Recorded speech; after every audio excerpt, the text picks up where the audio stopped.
Hello and welcome to the Unemployment Vlog. I am your host, Brandon Kennedy, and today is going to be a short episode. I will have to ask that you forgive my voice. Not only am I trying a new audio setup, a new webcam setup, and I'm in a new location, I am also sick, and it sounds like I've got cotton balls shoved down my throat, so I'm not into that, so just letting you know nothing's there. Oh, that's a gross sight you guys are all going to have to live with from now on. Anyways, today on the vlog, we are talking about mentors. I wanted to do this subject for a little while, but I really don't know much about it, so we're just going to be kind of firing blindly here. And I can give you my experience on it, and we'll talk some more on it later. One of the other things, too, I do apologize for the past 2 days not uploading a video. As you know, I'm still moving around the country, so that's going to be going on for another month or so. Today, I am back in my hometown of Montgomery, Alabama. You can see my suitcase on the floor right there, not even unpacked. I literally just touched down today. And I'll be leaving out next week. Boom!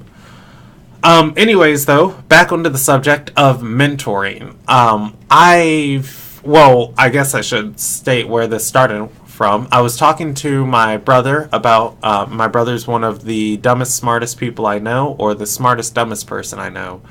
He's very intelligent. He's got a lot of book smarts, not a lot of common sense. But, we were talking about upward social mobility and, goals and careers. And he dropped a quote on me that he had heard that I'd also seen some places. So it was starting to become more and more prominent to me about finding a mentor. But he said every person needs these three people in their lives. One, they need to have somebody that they look towards, somebody where they want, who is at where they want to go. So they need to have a mentor in their life that is in a position or point that that person wants to get to, somebody to aspire to. The second person they need in their life is a peer who is on the same level as them, and also trying to move in a similar direction. And the third person that they need is a mentoree, somebody who is trying to get to where you're currently at. So, and all three of those people will constantly engage you and keep you constantly moving forward for your goals professionally, and, even your hobbies.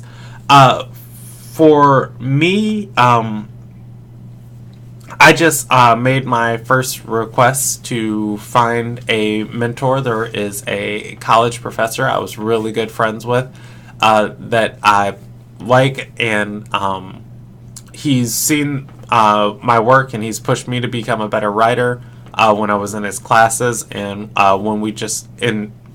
generally helped me become a better performer when we just have discussions. So I made the pitch to him. I said, hey, you are at the crossroads of everything I want to do as far as teaching and writing in the future, and I would love to just get near you and absorb some of that information and absorb some of that experience.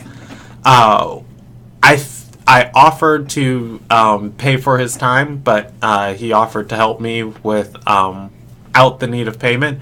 But I think for mentoring, just completely immersing yourself in your hobby or whatever you're trying to get better at, and surrounding yourself with people who are going to push you, who are either A, better than you at that subject, or B, always doing it, is only going to help you. And that's an experience that you should be willing to pay for. If you have a goal and you're not willing to dump $100 into it, how much does it mean to you? I'm not saying you have to pay for a mentor, but it just kind of goes back to the pool of human knowledge. So, wheels and I'm trying to collect my thoughts on this. Wheels already exist. There's no reason to reinvent the wheels. And your mentor to your professional life or your hobby could be your set of wheels. Think about all the human knowledge that we've ever collected as a single huge bubble, and you're at the center of it, and you have to get to the edge of it to really start pushing the bounds of that bubble if you want to add anything to that collective bubble of knowledge. Grabbing aligning yourself, sorry for hitting the mic, aligning yourself with a mentor is really like having a tour guide or a fitness trainer to help push you to get to reach the outer rim of that bubble.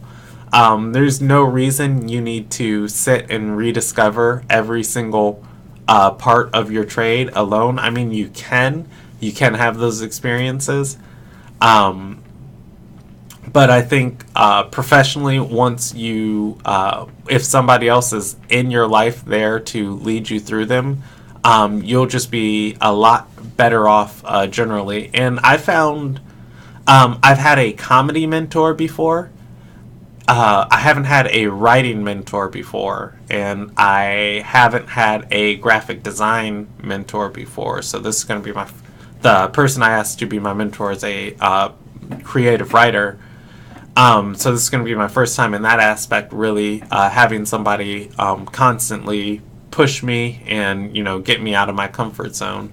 But when I had a comedy mentor, and I was doing comedy 4 or 5 nights a week, it really, really, really, really helped to push and rev me past like where I needed to be. And I think mentoring goes hand in hand with deliberate practice, which I've mentioned on this channel before, but I haven't did a video going in depth on it. But those having the will to push and stretch yourself is only going to go as far as the day that you wake up and say, I don't want to do this, which is where I think having another person in the mix, be it a peer on your level, a mentoree, or a mentor, is going to help you as far as strapping yourself with the responsibility of, I don't want to do this, but I have to do it because it's an obligation I made. And I'm going to get that word for you guys because every time I mention this subject, it's on the tip of my tongue. It's like a dependability loop where you say, I'm going to do this to somebody. Oh, accountability loop. That's it. Accountability loop. Where you say, I'm going to finish XYZ today to a person, and you yourself may not want to finish XYZ, but then that person coming back around to you might ask, hey, did you finish XYZ? And just the social pressure of it makes you more likely to do it, which is one of the great parts about a mentor, is the social pressure is going to move you out of your comfort zone.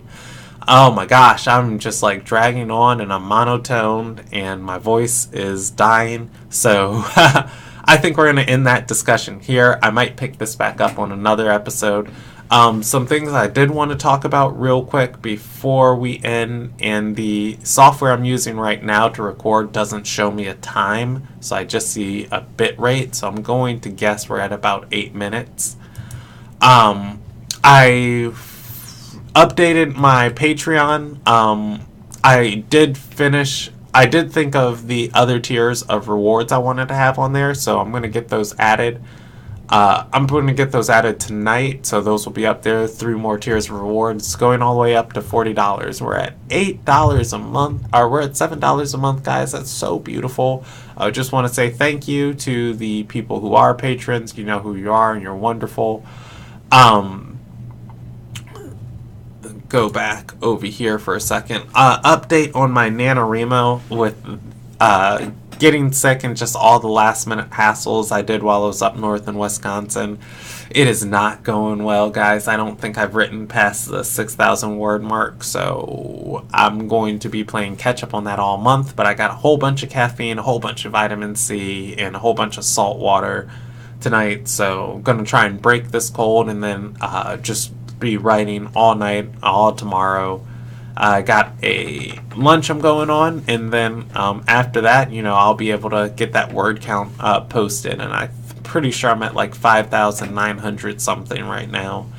Thank you guys for listening. This has been the Unemployment Vlog. Once again, I'm gonna not spam the page with all the subscribe and do all the other stuff. If you would like to subscribe, you know where to find all the links at the bottom.